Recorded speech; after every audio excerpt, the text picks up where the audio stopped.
It's a sign that fall is upon us. Salmon are returning to their native streams to spawn.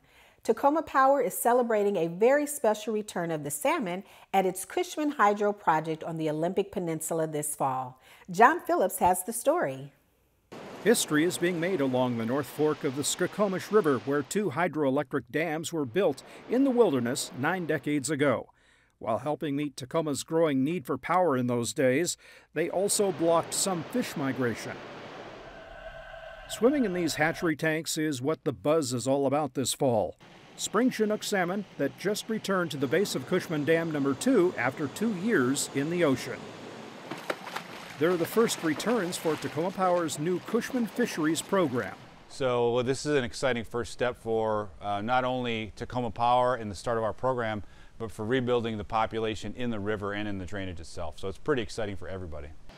The returning Chinook salmon are the broodstock for a new generation of fish here at the Cushman project. 14.2. I think our total catch up right now has been just over 100 fish that we've caught in our adult trap.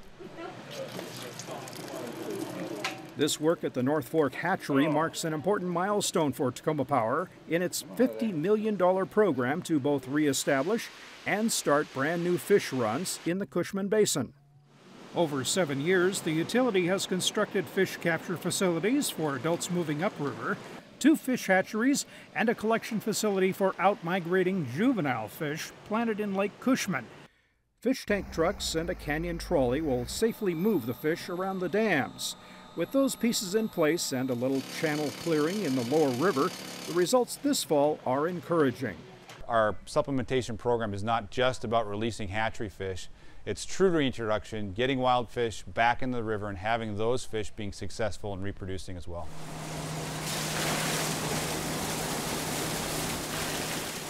Reared from eggs brought in from the Skagit River to jumpstart Tacoma Power's program, the young fish were released into the lower river.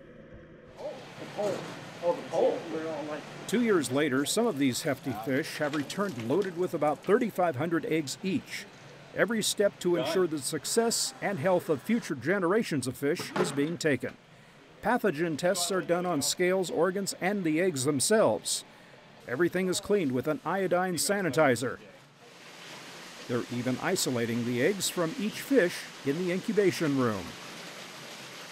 Statewide, we have a co-manager's disease policy, and for each watershed, each hatchery, we do this kind of monitoring. So far, no problems have been found. It's yet another indication that years of work and investment by Tacoma Power are starting to show results, and points to a bright future that includes both power generation and successful fish populations at Cushman. For Tacoma Report, I'm John Phillips. The Cushman Hydro project remains an important power resource for Tacoma Power and its customers. The big investment in fisheries is part of the utility's latest operating license agreement with state, federal, and tribal agencies that will allow it to continue generating power there.